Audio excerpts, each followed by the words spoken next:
Imagine watching your teenage daughter gasp for air 30,000 feet above ground because a flight attendant decided her life-saving medicine was suspicious and threw it away. Now imagine being the father who not only stops the flight, but shuts down an entire airline's arrogance with one phone call. This isn't just a story, it's a wake-up call. The tale of a black family humiliated at 35,000 feet until justice landed like a storm. You won't believe what happens next. Hit that subscribe button now if you believe power is knowing exactly when to say, "This plane isn't going anywhere." It was supposed to be the trip of a lifetime for 15-year-old Amira Jennings.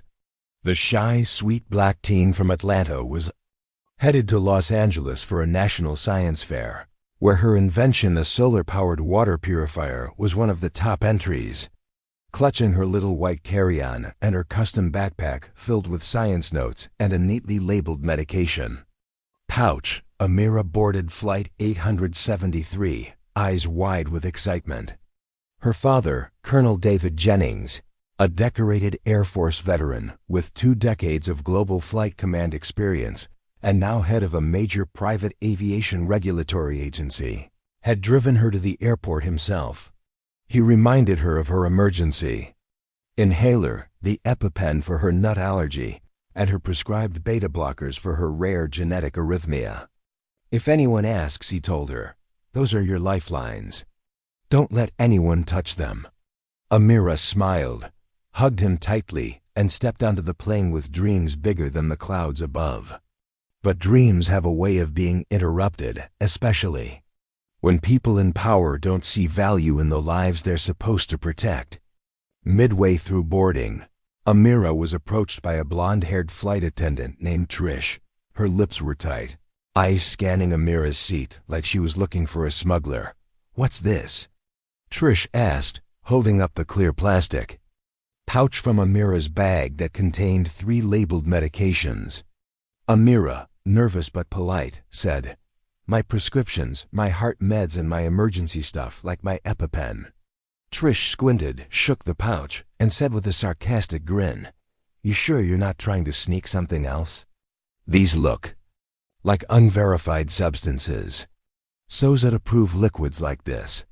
Before Amira could speak, Trish walked away with the pouch. Amira sat frozen.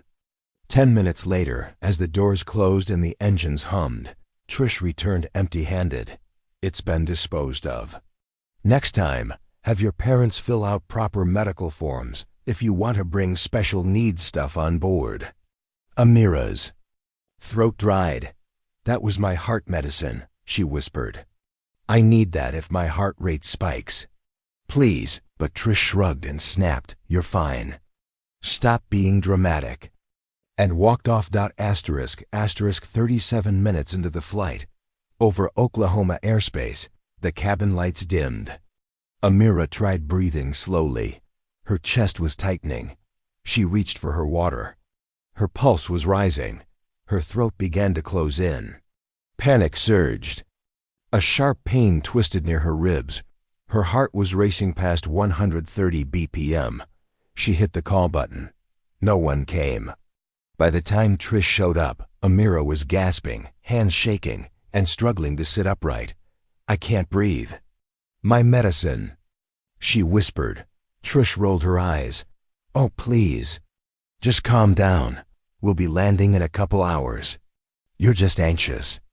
That's when the woman in the seat behind her, a nurse named Jessica, stood up and snapped into action. She pulled Amira into the aisle and immediately began CPR assessment. "She's going into tachycardia," Jessica shouted. "Where's her medicine? Where's her EpiPen?" Trish blinked. "I threw it out, remember?" "You what?" Jessica screamed. "This girl could die." Chaos erupted. A passenger started filming. The pilot was alerted, and a general call for a doctor on board went out. Meanwhile, Amira's vision blurred. Her breath came in sharp, short gasps. Her head rolled back as her fingers turned icy.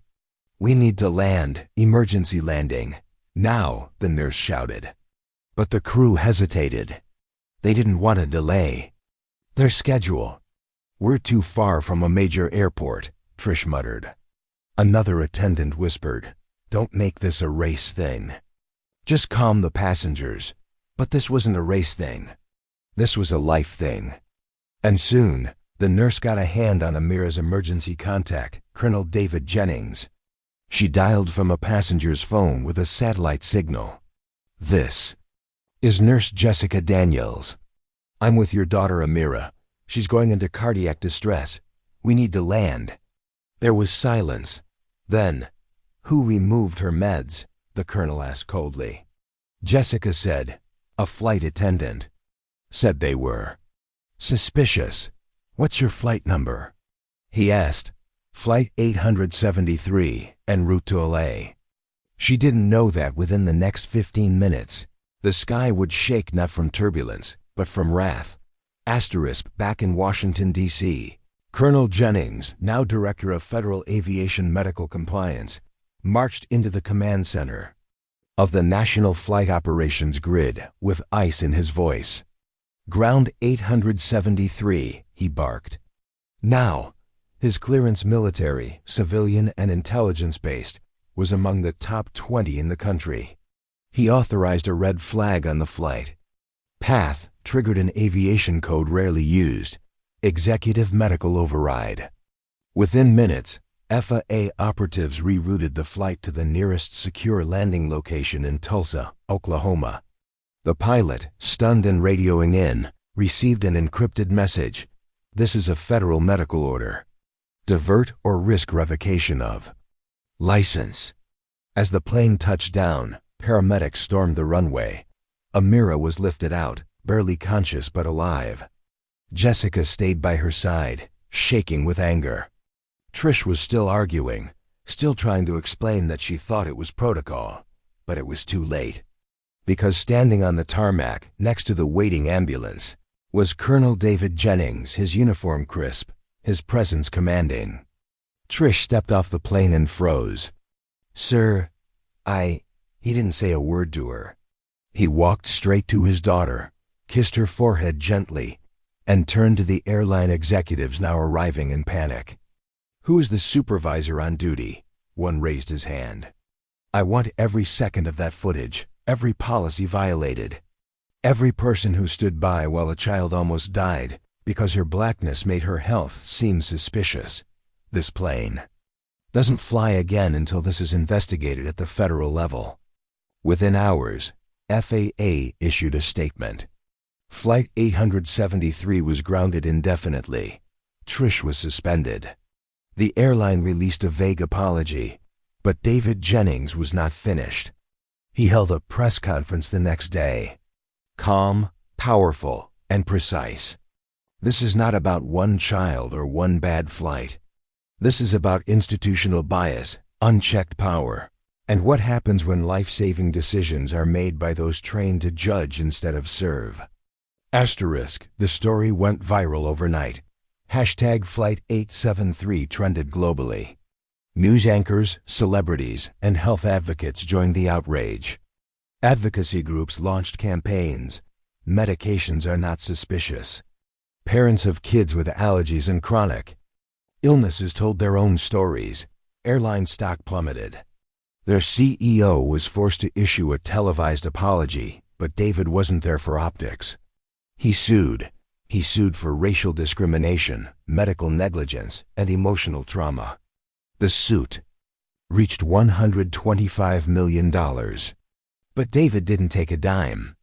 Instead, he donated every cent to create Amira, the Aviation Medical Inclusion and Rights Alliance. Within 3 months, Amira launched mandatory bias in medical training for all commercial airline employees across 50 states. New TSA regulations were introduced. Passengers now had the right to carry essential meds without removal ever. Meanwhile, Amira recovered and went on to win the science fair. Her water purifier project earned her a full scholarship to MIT. And in her acceptance speech she said, "When they tried to erase my health, they awakened my power. I'm not just a girl with a heart condition. I'm a girl with heart." David, watching from the crowd,